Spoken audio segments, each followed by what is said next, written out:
Welcome to SAT TV News. I am Larry LaRocque, your presenter. In our top stories, Dominica hosts Regional Biosafety Training Workshop. Murder toll in Trinidad and Tobago climbs. 71 killed in Nigeria bus blast. And in sports, DFA selects 25 players for training for participation in the Under-17 Boys Tournament in Martinique. Details of these will follow. The wheel of change is here at SAT. New and exciting rewards just for you. SAT customers simply pay your bill and get the new Loyalty Plus plan for free. That's 26 channels absolutely free for a limited period. Yes, you heard me, free. And if you do pay your bill, you'll have a chance to win big with SAT TV. Up to $15,000 in prizes are up for grabs. 7-inch tablets, BlackBerry smartphones, food vouchers, and much, much more. Get more from SAT TV, the people's choice. SAT terms and conditions apply. Welcome back. The Regional Project for Implementing National Biosafety Frameworks in the Caribbean, Office of Research of the University of West Indies, is hosting the first regional training workshop entitled Environmental Risk Assessment in Biosafety, which began at the Fortune Hotel on Monday, April 14, 2014. Ambassador Gregoire says a draft proposal was created and submitted to the heads of government in St. Vincent in March of this year, which was reviewed in the last 2 weeks to fine-tune it. I'm coming from Guyana over the weekend, where CARICOM had a very important meeting of what we call chain drivers in CARICOM. Each country has appointed a person to be chain driver to CARICOM. And what the chain drivers do at this point in time is to guide the reform process at the CARICOM Secretariat and CARICOM General. And last week we had a meeting to discuss the draft CARICOM strategic plan.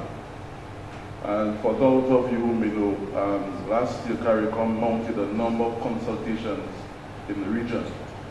Most countries were visited, and the consultants with CARICOM staff invited persons to give proposals for CARICOM to implement over the next 5 years.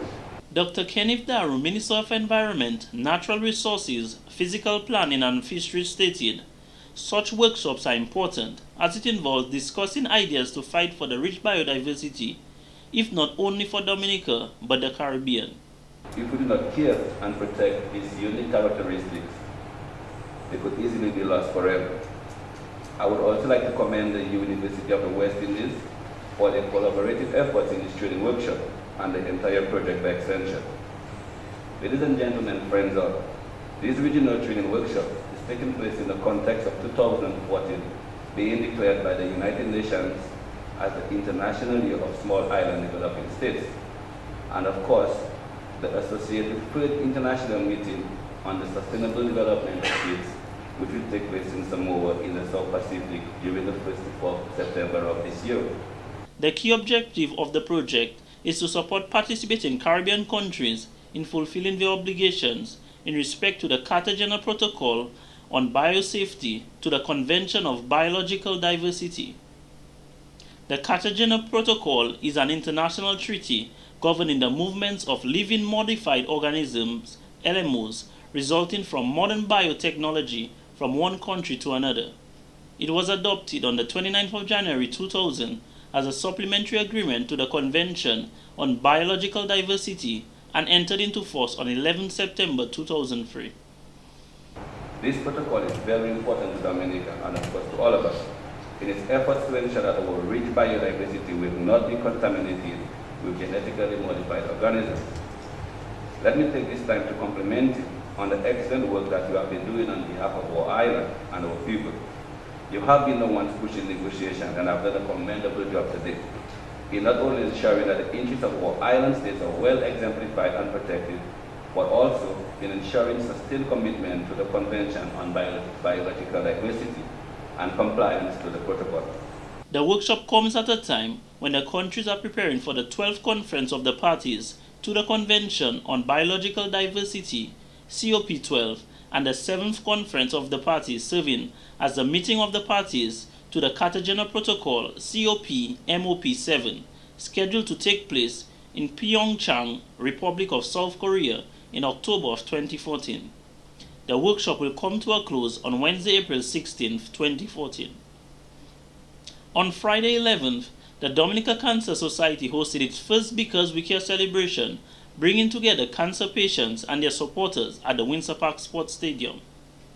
This event was held in an effort to raise funds towards the maintenance of the new CT scanner at the Princess Margaret Hospital, PMH. Speaking at the event, President of the Dominica Cancer Society, Ms. Kathleen Cornelius, noted that cancer is on the increase. In a recent news report on World Cancer Day, we heard that by 2013 there is going to be a tsunami of cancers throughout the regions. What then can we do? We can take proactive measures at this point to ensure that this tsunami is significantly reduced. We are here today because we care. Why do we care? Because there is a steady increase of cancer in Dominica. There is a steady increase, especially within the age groups of 30 to 50. Moreover, we are here this afternoon to show support to the survivors and to encourage them. She noted one of the major issues the society faces is persons diagnosed with the disease not coming forward as they simply cannot afford the cost of cancer treatment. Too many individuals are being diagnosed in the later stages of the disease, which does not help in the fight against it. We care because we want to ensure that every individual diagnosed in Dominica gets a fighting chance. A fighting chance, you may ask. You don't have to die with cancer. A cancer diagnosis is not a death diagnosis. And there are many survivors here this afternoon who can attest to this. We care today because we stand in solidarity with many of our members who are not able to meet their financial obligations because the cost of cancer care is very high. Today, we thank you for turning out to our effort and showing the many survivors who are here that you care. Ms. Cornelius added that the public support for persons diagnosed with cancer is vital to help them along the difficult journey. Minister of Health Honorable Julius Timothy expressed thanks to the Cancer Society for hosting such an event to aid in the fight against cancer. He also highlighted the new equipment at the Princess Margaret Hospital, which will aid in the early detection of cancer in patients. That the business places and non-governmental organizations see the Dominica Cancer Society as a medium in which they can harness some of their financial resources as they continue to help our fellow Dominicans in their fight against cancer. This initiative is commendable, and as Minister for Health, I appeal to businesses and the citizenry of Dominica to donate toward this worthy cause. Mr. Timothy noted that the business community's investment in the Dominica Cancer Society is definitely an investment in health. The minister also applauded the Cancer Society's efforts to aid in health initiatives which paved the way for direct action to address the health needs of our population.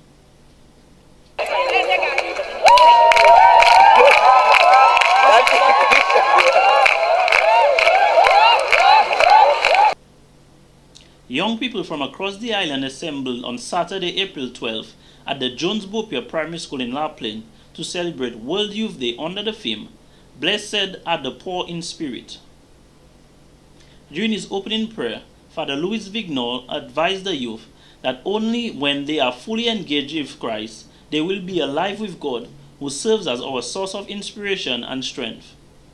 Parliamentary Representative of the La Plaine constituency, Honorable Peter Seja, advised the young people to be mindful of what they want in life.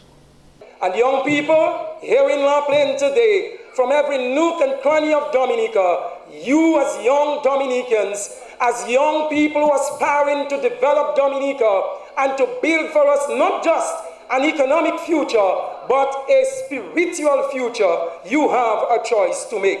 And Moses' choice was, should he continue to live in the palace of Pharaoh, or should he make a clean break from the home of Pharaoh and count himself poor in spirit and suffer affliction with the people of God?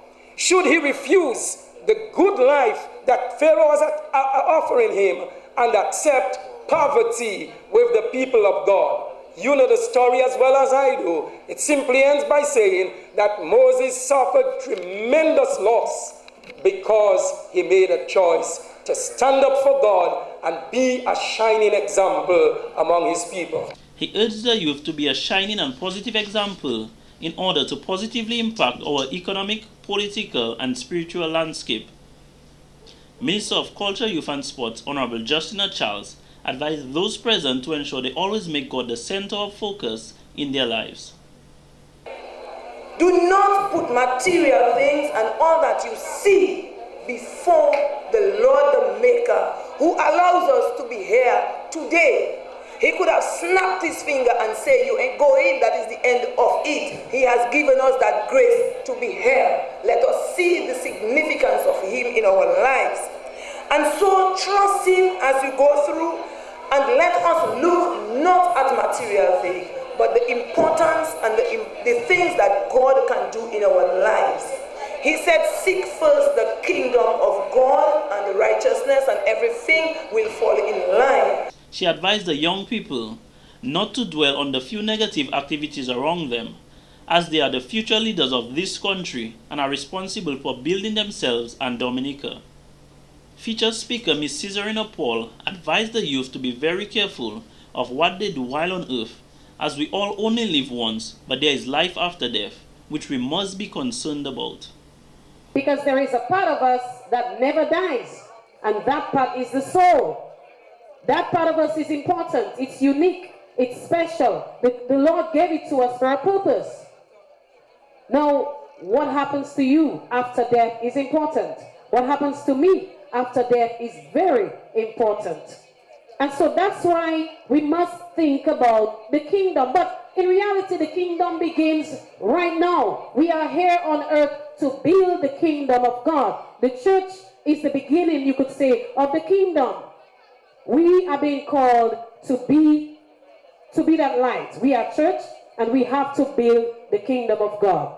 She went on to urge the young people to be humble and always seek the presence of God in their lives, as one cannot live an effective life without him.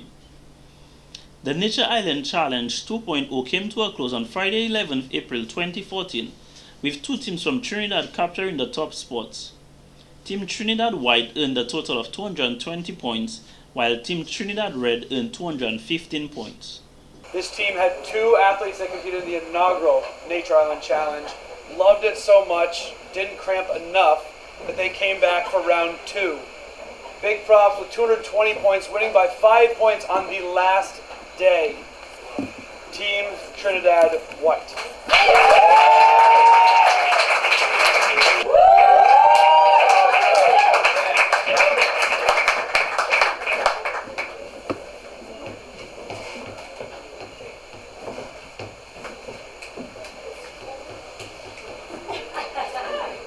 Team Trinidad White received season passes for this year's World Creole Music Festival, WCMF, and a complimentary weekend at Fort Young Hotel, while the second Trinidad team received nightly passes to WCMF. Team USA earned the third place with 205 points and won tickets to Jazz and Creole 2014, while Team Dominica placed fourth with a total of 195 points. They also received tickets to Jazz and Creole 2014. All teams were awarded cases of Kubuli beer for their participation in the event. The challenge, which ran from April 7th to 11th, saw 4 teams compete in a 4-day event that covered more than 50 miles along the renowned Waiti Kubuli National Trail. They encountered adventure, photo, and cultural challenges that involve strategy, problem solving, and creativity. 12 primary schools have advanced to the semi-final round of the National Math Power Contest following eliminations held last Thursday at 12 centers across the island. The successful primary schools are St. Mary's, Newtown, Lighthouse, Christian Academy, Girardel, St. John's, Collio, Pebush, Roseau, St. Martin's, Roseau Seventh-day Adventist, Soufriere, and Convent Preparatory. The semi-finals will take place on Tuesday, April 15, 2014 at 2 p.m. at two venues, the Newtown Primary School at Bath Estate and the St. Martin's Primary School. The competition for secondary schools will begin on May 1st. The National Math Power Contest is sponsored by the National Bank of Dominica Limited. And in court news, murder-accused Marcus Challery of St. Lucia is now out on $100,000 bail. Challery, who resides in Dominica, had been on remand since 27 November 2013 after he was charged with murdering his girlfriend Gloria Celestine of Portsmouth. Celestine was reported missing on 6 November 2013 and her body was discovered on 9 November 2013 at Lago, Portsmouth. His bail granted by a High Court judge set out a number of conditions which includes reporting to the Portsmouth Police Station every day between 7 a.m. and 7 p.m., residing at Lago, Portsmouth and living an industrious and honest life. It further states that he is prohibited from having any contact with any person or persons associated with the case, surrender all travel documents, keep 150 feet away from any port of entry or exit, and prohibited from leaving the state. Challery will return to the Portsmouth Court on 12 May 2014 for the preliminary inquiry. Gloria's stepmother Eugenia Celestine and Roy Alexis posted Challery's bail bond. Don Yewood Stewart represents Challery. This has been the local segment of the news. Coming up next, regional highlights.